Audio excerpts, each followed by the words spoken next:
Oke, selamat sore teman-teman semua. Kita hari ini pengayaan yang kedua ya, di mana memang dijadwalkan saya itu sebenarnya 2 kali kan, 1 jam 1 jam. Ini kita mau langsung aja atau mau nunggu temannya sebentar, 2-3 menit? Boleh, Ibu ditunggu dulu sebentar kali ini. Oke, baik. Silakan teman-temannya dikabarin di grup ya. Siap, Ibu.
Oke, sepertinya hanya bertambah sedikit ya, teman-teman. Jadi kita mulai aja untuk yang sudah join. Sebentar, saya share screen. Soal yang hari ini kita bahas, contoh soal yang tahun lalu ya. Tapi biasanya kalau di Ucommerce itu kadang bisa sampai 3 tahun atau 4 tahun ke belakang, bisa jadi soalnya itu serupa. Bukan berarti sama ya. Sebentar, saya share screen. Silakan yang lain on cam. Nanti Galuh minta tolong screenshot ya. Baik, Ibu.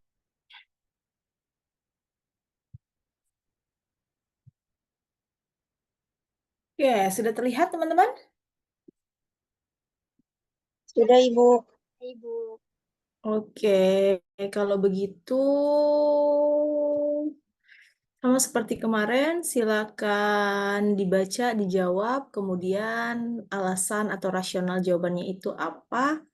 Boleh saya minta siapa ya di sini ada hmm, Helmi Maulani, silakan.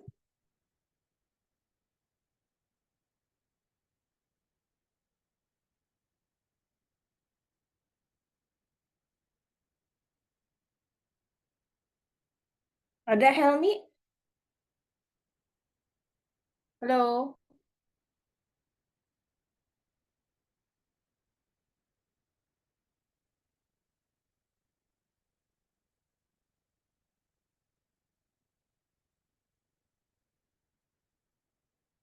Nggak ada Helmi? Oke, Vida, silakan. Baik Ibu, untuk soal 74 itu seorang perempuan usia 23 tahun tengah panik dikarenakan bayinya usia 2 bulan mengalami kejang. Matanya udah melihat ke atas dan demam tinggi. Perempuan ini tinggal di sebuah desa terpencil dan hanya tinggal bersama dengan anaknya. Dari data tersebut, pusat pelayanan kesehatan manakah yang sebaiknya dijangkau oleh Ibu? Saya lupa jawabannya kemarin. Kayak saya jawabnya bidan desa deh. Alasannya? Asalnya soalnya dia di desa terpencil.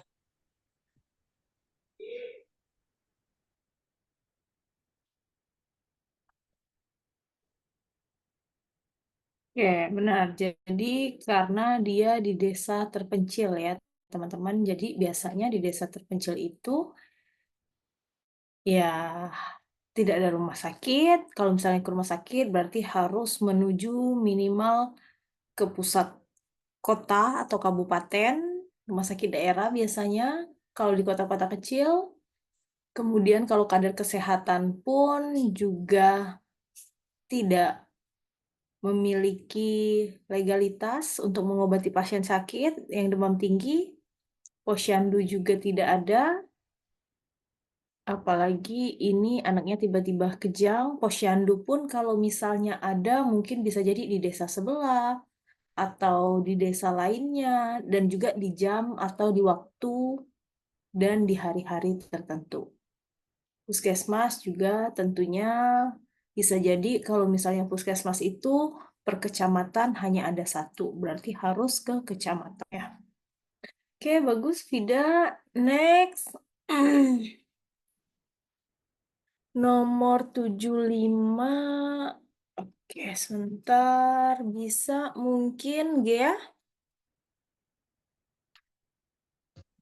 Seorang anak perempuan usia 4 tahun dirawat di rumah sakit dengan keluhan demam naik turun selama 4 hari. Pada saat akan dilakukan pemeriksaan fisik, anak tampak rewel dan tidak kooperatif. Dari kasus tersebut, apakah yang Anda lakukan untuk mengumpulkan data pemeriksaan tanpa membuat anak merasa terganggu? Kalau saya pribadi jawabannya pendekatan dengan terapi bermain, Bu, karena anaknya pas dilakukan pemeriksaan fisik tampak rewel dan tidak kooperatif.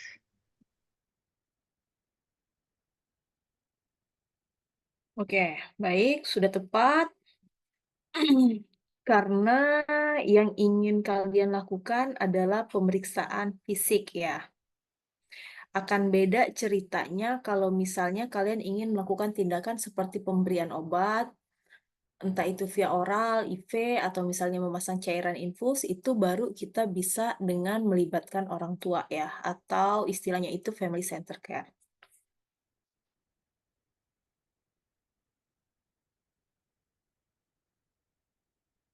Next, 76 mungkin bisa Nadia Tanjung.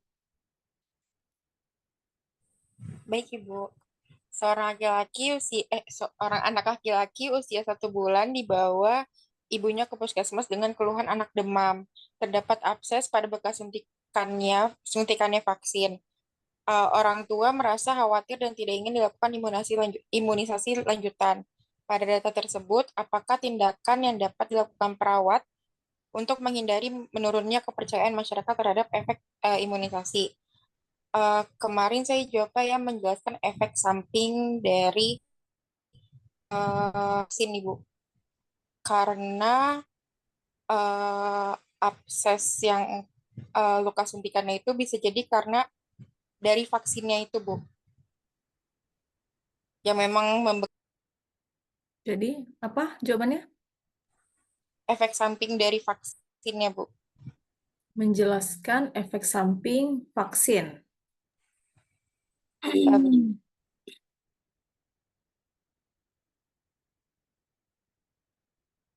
Ya, yang lain mungkin ada jawaban yang berbeda.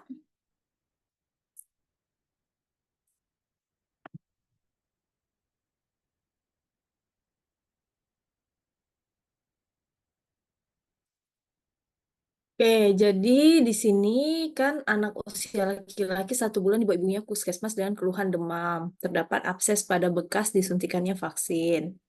Orang tua merasa khawatir sehingga tidak ingin dilakukan imunisasi lanjutan. Pada data tersebut, apakah tindakan yang dapat dilakukan perawat untuk menghindari menurunnya kepercayaan masyarakat terhadap imunisasi? Jadi, kalaupun misalnya menjelaskan efek samping dari vaksin, oke, mungkin menjelaskan efek samping dari vaksin bisa kita jelaskan, tapi sebenarnya yang paling penting adalah menjelaskan pentingnya dulu imunisasi itu sendiri apa, ya, Nadia. Karena logikanya seperti ini. Kalau misalnya kamu udah tahu nih efek samping dari kemarin, contohnya vaksin COVID-19, di mana ada yang badan pegal, ya kan? Ada yang ngantuk, ada yang sampai 2 hari lengannya berasa kebas. Nah, berarti kan efek sampingnya ini kan semuanya adalah hal-hal yang negatif. Tapi kenapa sih orang masih mau tetap melakukan vaksin? Karena mereka tahu pentingnya vaksin itu sendiri apa, manfaatnya apa. Nah, sama seperti kasus ini. Ya, jadi yang perlu dijelaskan adalah pentingnya imunisasi. Misalnya kemarin dia abses itu dapat imunisasi apa? BCG kah? Atau mungkin DPT kah? Biasanya DPT ya. Nah, jadi jelaskan pentingnya imunisasi DPT itu. Dan kalaupun ada menjelaskan efek samping tambahan, efek samping kalau misalnya si anak tidak mendapatkan imunisasi. Oke, jelas? Yang lain?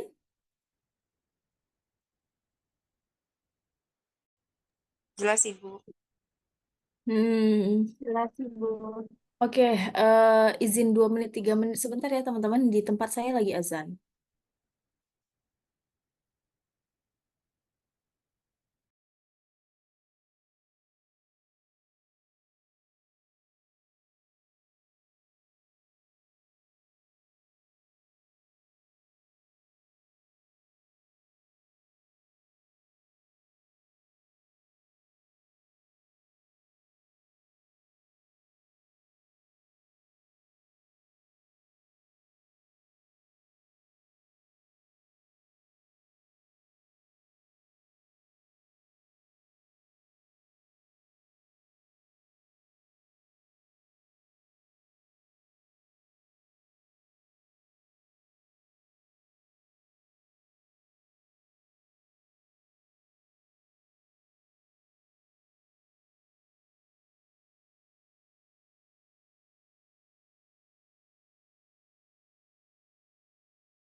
Oke, baik, kita lanjut teman-teman.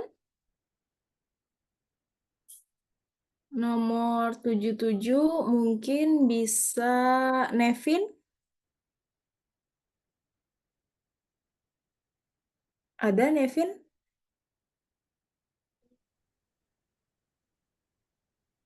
Soal nomor 77, seorang anak perempuan usia 5 tahun menderita leukemia poskemoterapi sejak 2 hari yang lalu. Dari hasil pengkajian didapatkan data pasien tidak mau makan, rambut rontok, konjungtiva anemis, terabas splenomegali, dan hematomegali. Hasil laboratorium hasilnya HB 12,2, leukosit 3,7, trombosit 270.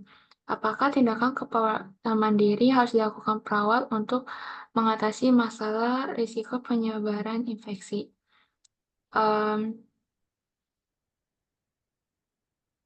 Saya kemarin isinya memonitor munculnya tanda-tanda infeksi sekunder karena eh, pasiennya ini post kemoterapi sehingga perlu dimonitor tanda-tanda infeksi.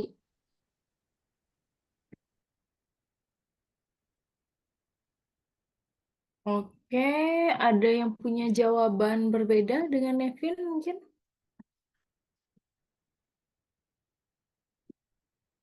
Teman-teman?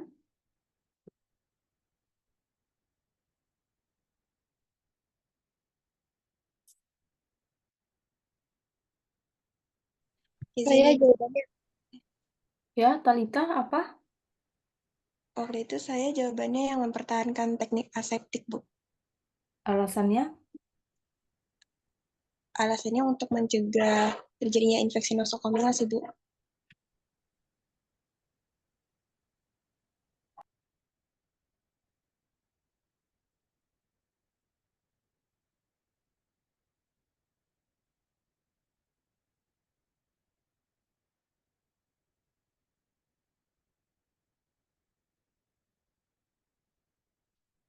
Jadi yang benar kan mempertahankan teknik aseptik ya.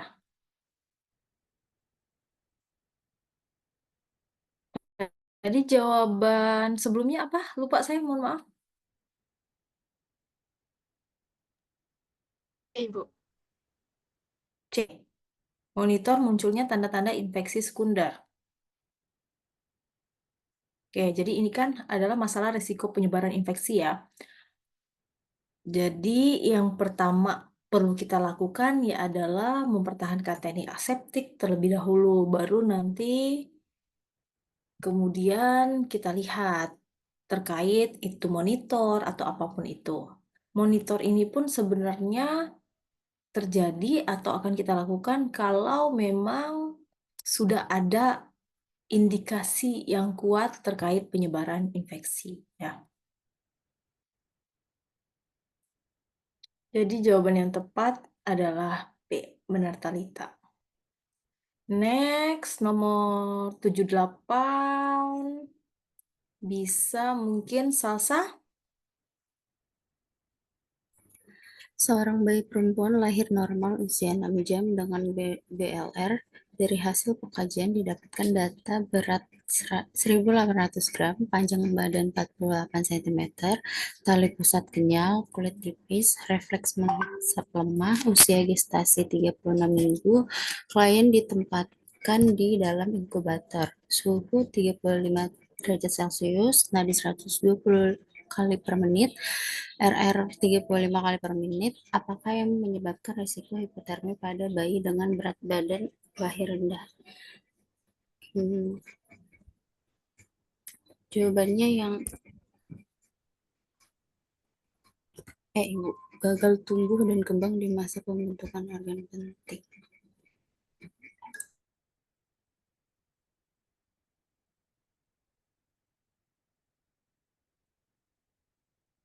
Ada yang punya jawaban yang berbeda?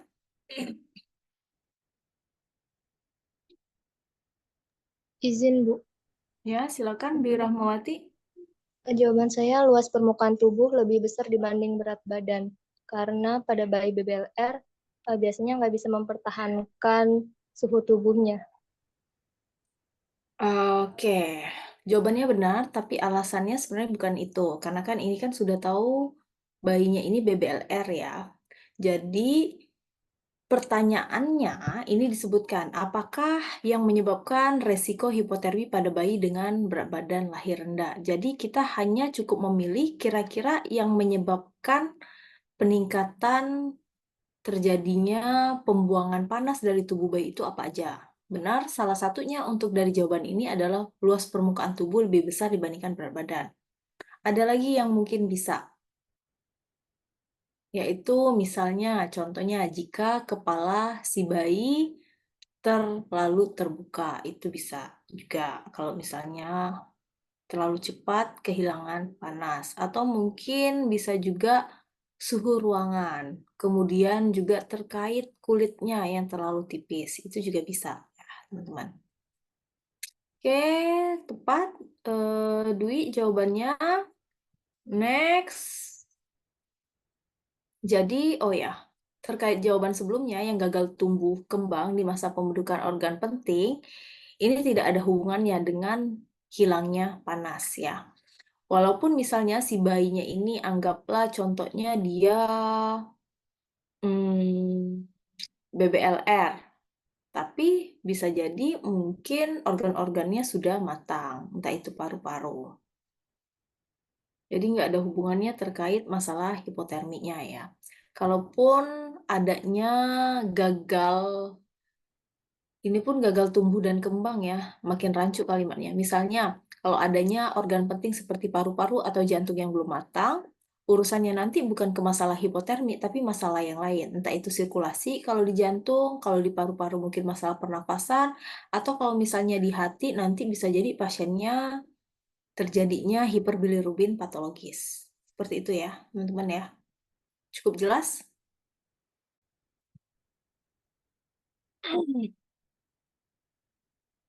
Lanjut 79. Ya, Pak 79 ya. Alvia, silakan. Ya, Ibu. Seorang bayi laki-laki usia 1 hari dengan berat 1950 gram, panjang badannya 50 cm, lalu tangisan lemah, refleks mengisapnya lemah, riwayat kelahiran ketuban pecadinya 6 jam, dengan warna hijau, warna cairannya hijau. Untuk klien ditempatkan di dalam inkubator, suhu 36 derajat Celcius, nadinya 110 kali per menit, RR 65 kali per menit. Lalu terdapat retraksi dinding dada dan cuping hidung. Apa masalah keperawatan utama pada kasus tersebut? Kalau saya jawabannya yang gangguan bersihan jalan nafas. Alasannya karena ini udah ada riwayat kelahiran KPD-nya 6 jam yang lalu. Terus juga terdapat retraksi dinding dada dan cuping hidung. Itu bisa jadi ada cairan yang mengganggu jalan nafas. Jadi, jawabannya apa? Yang Ibu, gangguan bersihan jalan nafas. Oke, coba kita lihat dulu. Ini bayi laki-laki usia 1 hari ya. Jadi dia pun masuk kategori BBLR, panjang badannya 50 cm, panjang badannya masih masuk kategori normal ya. Tangisan lemah, refleks menghisap lemah, riwayat kelahiran KPD 6 jam yang lalu, berarti ketuban pecah dini. Dengan warna cairan hijau. Kemudian klien ditempatkan dalam inkubator. Suhu 36 derajat Celcius, nadinya 110 kali per menit, RR 65 kali per menit, terdapat retraksi dinding dada dan cuping hidung. Apakah masalah keperawatan utama pada kasus tersebut? Gangguan bersihan jalan nafas ini kurang tepat. Kenapa? Walaupun ada riwayat sebelumnya terkait misalnya pasiennya ini lahirnya dengan KPD 6 jam yang lalu, tapi kan ini sekarang sudah masuk ke dalam box inkubator ya teman-teman. Berarti kalau bayi sudah ditempatkan di dalam inkubator, itu sudah dipastikan kalaupun misalnya ada cairan dari ketubannya, itu sudah dilakukan penghisapan atau melalui namanya tadi kemarin ada proses resusitasi. Nah, Kalaupun memang ada gangguan bersihan jalan nafas, berarti harusnya ada data tambahan. Data tambahannya apa? Misalnya mungkin terkait adanya suara grok-grok, atau juga bisa jadi adanya kalau misalnya di auskultasi, entah suara ronki, suara-suara yang seperti itu. Nah, di data ini kita tidak melihat adanya hasil pemeriksaan yang menunjukkan adanya gangguan bersihan jalan nafas, ya kan? Hanya retraksi dinding dada dan cuping hidung. Bisa jadi memang kemampuan dari pengembangan paru si bayi yang BBLR ini belum maksimal. Sehingga yang bisa kita angkat untuk data seperti ini hanya sebatas pola nafas tidak efektif. Apakah cukup jelas? Jelas, Ibu. Oke, ada pertanyaan mungkin? Ngerti ya kenapa kita memilih pola nafas tidak efektif bukan gangguan bersihan jalan nafas? Karena memang nggak ada datanya terkait masalah bersihan jalan nafas saat ini ya. Jadi intinya kalau si bayi yang baru lahir sudah ditaruh di dalam inkubator, itu berarti kondisinya sudah stabil. Kalaupun misalnya awalnya Apgar skornya jelek, berarti Apgar skornya itu sudah lumayan atau sudah mendingan. Intinya bayi yang mengalami misalnya yang sudah melewati fase resusitasi jalan nafas, baru bisa diberikan atau bisa ditaruh di inkubator. Kok malah kalimat saya agak aneh ya? Tapi ngerti ya maksudnya ya teman-teman, udah sore. Oke, selanjutnya 80, silakan Winda.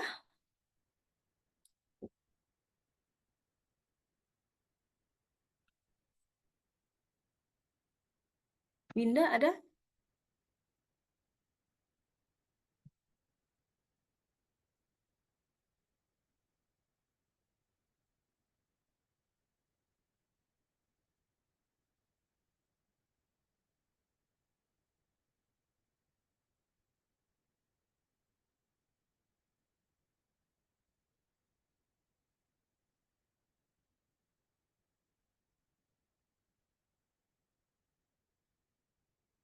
Ada nggak orangnya?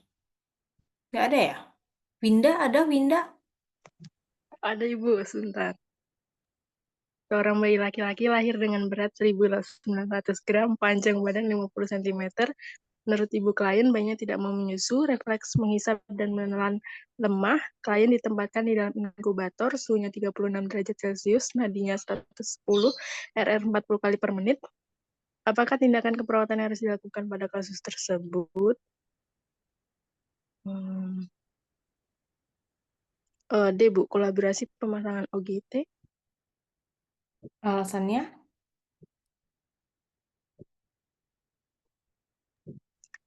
Karena menurut ibu klien bayinya tidak menyusut, terus refleks menghisap sama menelannya lemah. Oke. Jadi ini sebenarnya datanya kalau seperti ini agak rancu ya teman-teman. Terkait sudah benar jawabannya kolaborasi pemasangan OGT atau bisa jadi anjurkan ibu untuk menyusui bayi ya karena ada istilahnya walaupun misalnya refleks menghisap lemah, tapi kalau misalnya ada refleks menghisap, itu memang si bayi itu seharusnya terus-menerus diberikan ke ibunya supaya untuk disusui. Nah, tapi balik lagi, data di sini kenapa saya bilang kurang? Kecuali disebutkan bahwa si bayi ini sudah lahir lebih dari 3 hari, di mana batas maksimal bayi baru lahir itu adalah 3 hari untuk bayi sehat. Sedangkan kalau bayi BBLR itu biasanya kurang dari 24 jam. Nah, ini kan tidak ada umur si bayi. Itu yang pertama. Kemudian juga tidak disebutkan sudah berapa kali ibu mencoba untuk menyusui. Dan juga berapa umur bayi lahir. Apakah dia ini dengan berat 1.900 gram ini pure hanya BBLR atau memang dia kurang bulan? Itu ya teman-teman. Tapi untuk sementara dengan kondisi ini kita bisa pilih kolaborasi pemasangan OGT. Walaupun seperti yang saya sampaikan tadi, datanya pun masih kurang. Kalau misalnya mau milih kolaborasi pemasangan NGT. Oke, next soal ke-81 mungkin Safa Marwah.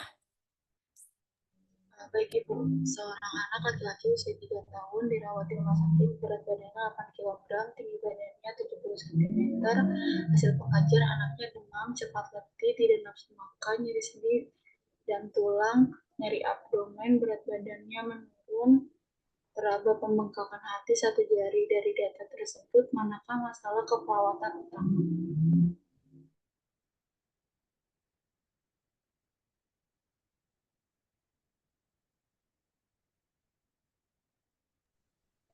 Jawabannya yang intoleransi aktivitas bukan. Alasannya? Di sini dari datanya anaknya tuh cepat letih, terus di sini ada teraba pembengkakan hati satu jari.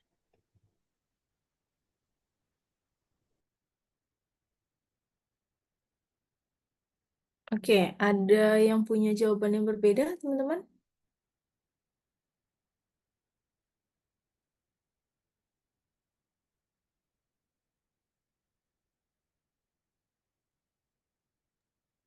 Izin Bu, Ya, silakan Galuh. kalau kemarin saya jawabnya yang gangguan pemenuhan nutrisi karena di sini ada data anaknya kan cepat letih, terus tidak ada nafsu makan, terus berat badannya juga sudah menurun. Oke, baik. Jadi yang paling tepat di sini jawabannya adalah gangguan pemenuhan nutrisi ya. eh Siapa tadi? Safa. Karena kalau untuk intoleransi aktivitas, coba kamu buka lagi buku-buku Intanon dan Ignok ataupun 3S. Intoleransi aktivitas itu berarti bukan hanya terkait cepat letih.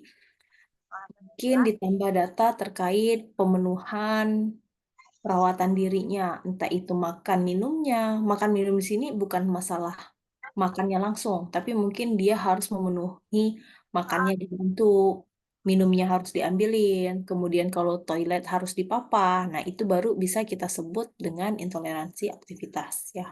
Tapi di sini kan datanya kurang terkait itu. Tapi lebih banyak terkait pemenuhan nutrisi, terkait tidak ada nafsu makan, kemudian juga BB-nya menurun, ada juga nyeri di abdomen, berarti di perut, sehingga pasien semakin tidak nyaman. Kemudian teraba pembengkakan hati satu jari, di mana hati ini masuk ke dalam organ pencernaan sebenarnya ya. Tambahan. Oke, selanjutnya 82 ada siapa lagi yang belum ya? Lutfi Sariwibowo, silakan. Baik, Ibu. Seorang bayi laki-laki usia 8 bulan dibawa ibunya ke puskesmas untuk dilakukan imunisasi. Hasil pemeriksaan didapatkan hasil yaitu BB 9 kg, suhu 3,1 derajat Celcius. Sebelumnya telah mendapatkan imunisasi BCG, diphtheria 1, dan polio 2. Imunisasi apakah yang tepat untuk diberikan pada kasus tersebut? Kemarin saya jawabnya yang A, Ibu, DPT 2 dan polio.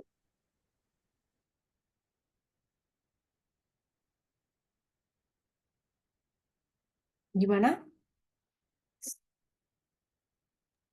Jawaban saya yang A, Ibu, DPT 2 polio 3. DPT 2, polio 3.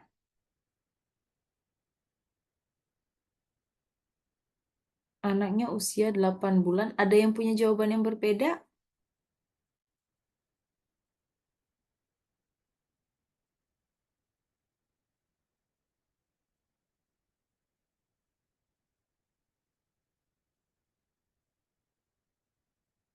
Teman-teman, untuk masalah imunisasi ini sama seperti Denver ya, kalian bisa download jadwal imunisasi anak, itu yang pertama.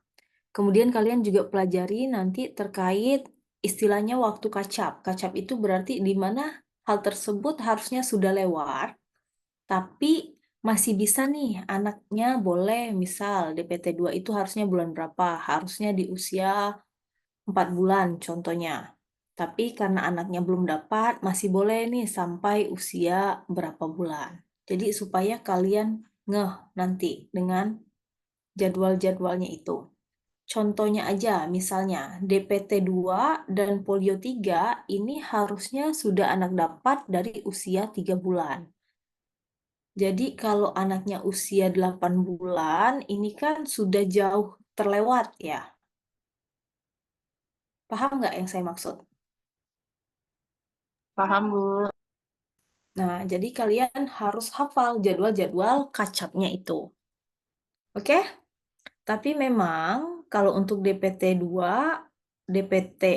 salah, BCG, DPT dan polio ini masih bisa terus diupayakan diberikan secara berurutan ya teman-teman.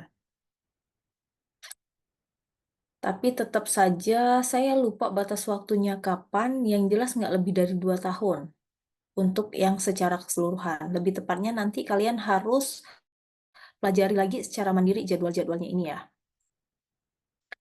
Next, 83. Boleh, Lola? Seorang anak laki-laki berumur 3 tahun dibawa ke UGD dengan keluhan demam. Hasil pengkajian, anak panas sejak 4 hari yang lalu, suhu 39,5 derajat Celcius, bibir kering, terjadi perdarahan hidung, mual muntah, anak tidak mau makan dan minum. Pemeriksaan lanjutan apakah eh, untuk memastikan diagnosis pasien tersebut. Wak- Waktu itu saya jawabnya rempellit test, Bu. Karena ini apa ada terjadi perdarahan hidung di mana cenderungan dia mengalami THF, jadi perlu pemeriksaan diagnostik pendukung seperti rem.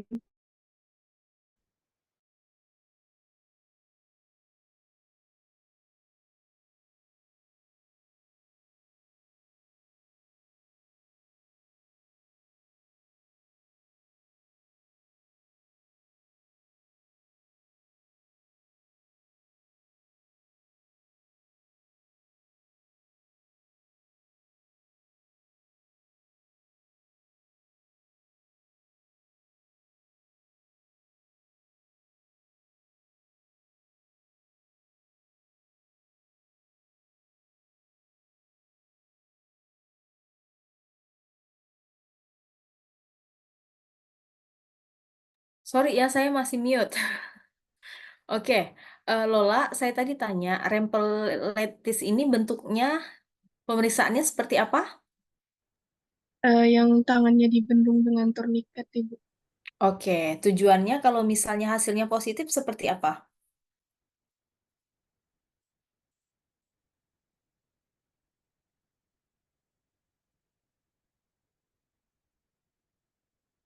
Maaf Ibu, kenapa di saya putus-putus jaringannya jelek? Oke, kalau misalnya hasilnya positif, nanti seperti apa? Hmm, di sekitar area yang dibendung Hmm, berapa ya? Saya lupa, 20 kalau nggak salah, Bu. 20?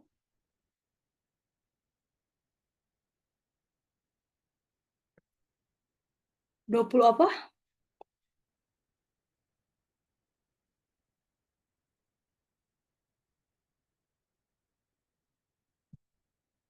Halo, Lola, bisa dengar? Iya Ibu, maaf putus-putus.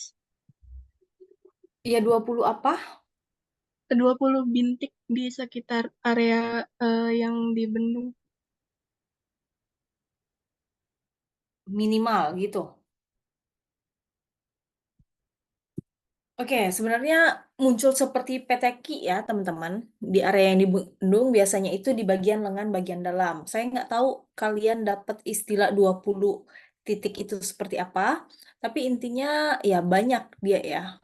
Kayaknya nggak ada juga yang ngitung deh. Oke, next. 84. Helmi, sudah hadir belum Helmi?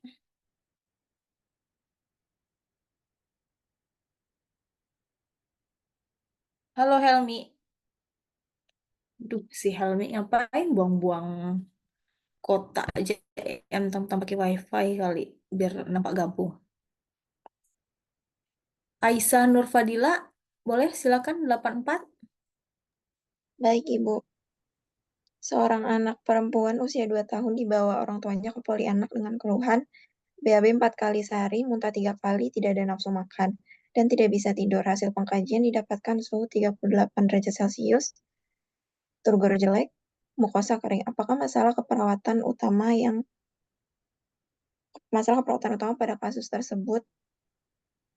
Kemarin saya jawabannya itu A, Ibu, karena dari data-data yang ada itu dia menunjukkan atau menonjol ada permasalahan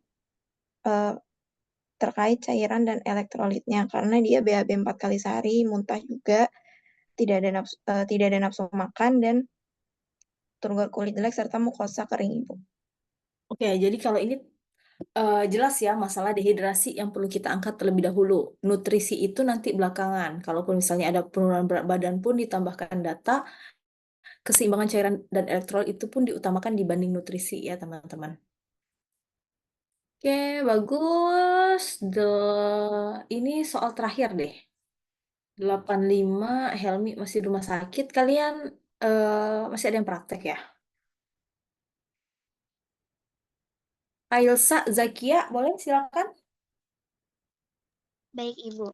Nomor 85, seorang bayi laki-laki baru lahir di ruang bersalin beberapa menit yang lalu dengan kondisi tidak menangis, kesulitan bernafas, tubuh berwarna merah muda, ekstremitas biru. Nadinya kurang dari 100 kali per menit, bayi tampak lemah. Apakah tindakan keperawatan yang tepat pada kasus tersebut? Waktu itu saya jawabnya B, Bu, melakukan resusitasi. Karena di sini bayinya itu kondisinya tidak menangis, terus kesulitan bernafas, nadinya juga kurang dari 100 kali per menit. Seperti itu, Ibu.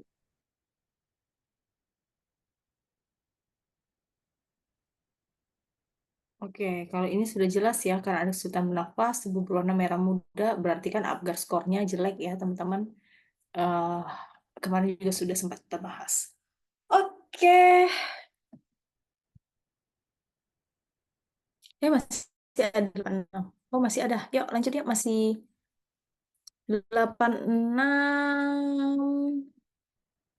Anis Pratiwi, silakan.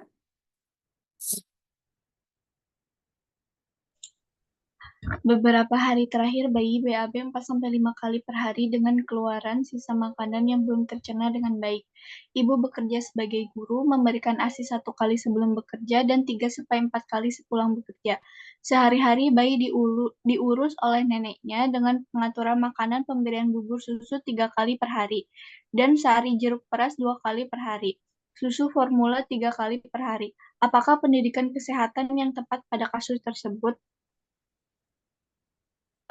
Saya pemberian oral itu.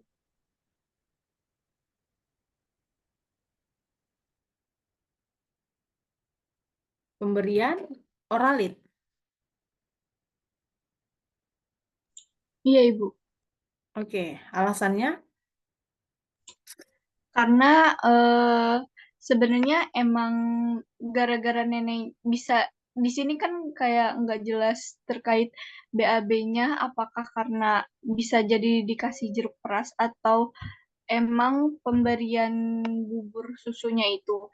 Nah, jadi kalau mestinya ditanganin pendidikan kesehatan lebih diutamain si BAB-nya dulu karena dia BAB-nya udah 4-5 kali per hari. Jadi lebih di edukasi terkait cara pemberian oralitnya dulu. Oke, fungsi oralit apa? Untuk untuk agar enggak mencret enggak BAB terus-terusan Ibu. Salah, ya. Pemberian oralit itu untuk mengganti cairan dan elektrolit yang hilang, ya, mengikat elektrolit. Jadi yang namanya bayi dan balita itu diarenya tidak pernah dihentikan dengan obat-obatan, tapi dibiarkan berhenti sendiri, oke? Jadi nggak ada obat diare yang diberikan pada bayi dan balita, termasuk oralit itu bukan, ya. Oralit itu adalah pengganti cairan dan elektrolit. Oke, jelas ya teman-teman? Jadi nggak ada lagi yang salah terkait pemberian oralit ya. Oralit ini bukan obat diare. Oke?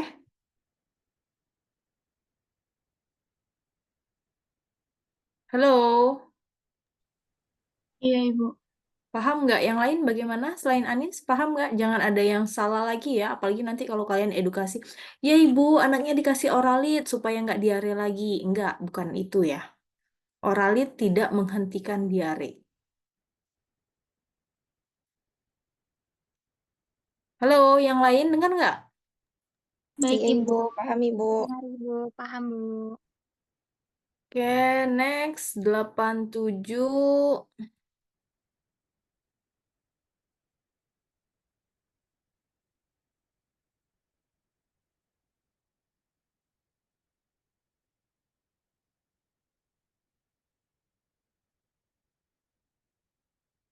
Endah Dwi Cahyani, boleh? Baik, Ibu. 87 seorang anak laki-laki usia 6 tahun dibawa ke IGD dengan keluhan BAB lebih dari 5 kali sehari. Dengan konsistensinya cair dan disertai muntah. Keadaan umumnya lemah, mata tampak cekung, oliguria, membran mukosa bibir kering, turgor jelek, nadi 100 kali per menit. Apakah prioritas masalah keperawatan pada kasus tersebut? Kemarin saya menjawab yang A, Ibu, gangguan keseimbangan cairan dan elektrolit. Karena datanya cukup jelas di soal, yaitu ada si pasiennya keluhan BAB-nya lebih dari 5 kali sehari, terus juga konsentrasinya cair dan dengan muntah, terus juga ada oliguria, terus ada tampak cekung, terus mukosa bibirnya juga kering dan turgornya jelek. Oke, bagus sekali. Enda, ini nggak perlu kita bahas lebih lanjut. Sudah beberapa kali kita bahas ya. Next, 88. Mungkin bisa, Fafa? Seorang anak perempuan usia 6 bulan dibawa ke poliklinik anak untuk dilakukan imunisasi tambahan. Hasil pengkajian, ibu ingin agar anak diberikan imunisasi untuk mencegah diare kronis. Apakah vaksin tambahan yang tepat untuk diberikan pada kasus tersebut? Jawaban saya rotavirus. Oke, rotavirus, vaksin untuk diare ya. Kemudian diberikannya itu ada yang 2 kali, ada yang 3 kali. Ada yang mau ikut Kemenkes atau mau ikut yang versi IDA yang 3 kali ya. Kemudian tujuannya rotavirus ya mencegah diare yang disebabkan oleh virus dan bakteri, tapi sebagian kecil, lebih banyak disebabkan oleh virus ya. Next. Oke, habis ya.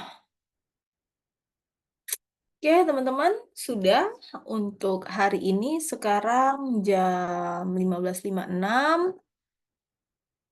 Semoga pembahasan soalnya bermanfaat. Dan kalau misalnya ada soal-soal serupa, kalian bisa menjawab dengan tepat. Dan juga tidak miss dalam memilih jawaban.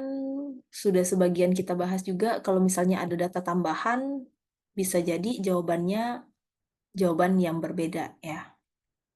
Besok kalian briefing. Kalian ujian di mana? Di UPN. Pondok Labu Ibu. Oh, Pondok Labu ya. Ada yang di UI sama Palatehan, Bu. Oke, baik. Yang di Pondok Labu nanti ada dosennya ya. Berarti ada kemungkinan nanti dirubah kalau ketemunya misalnya dengan kalian. Jangan lupa karena itu yang di Pondok Labu, karena pindah tempat dari CBT Kedokteran Limo ke Pondok Labu. Jadi kalian harus print ulang lagi ya kalau yang udah ngeprint dari kemarin-kemarin ya kartu ujiannya. Oke, itu saja yang saya sampaikan. Besok pastikan sinyal kalian saat briefing bagus karena salah satu syarat untuk ikut ujian UKOM adalah dengan mengikuti briefing ya. Jadi jangan disepelekan. Itu saja dari saya, lebih dan kurang saya mohon maaf. Wabillahi taufiq wal hidayah. Wassalamualaikum warahmatullahi wabarakatuh. Semoga nanti hasilnya memuaskan ya. Kompeten semua. Amin Ibu, makasih banyak. Terima kasih, Ibu. Oke, sama-sama. Gimana? Izin live ya. Sudah di-capture kan tadi Galuh? Sudah Ibu, terima kasih banyak Ibu. Oke.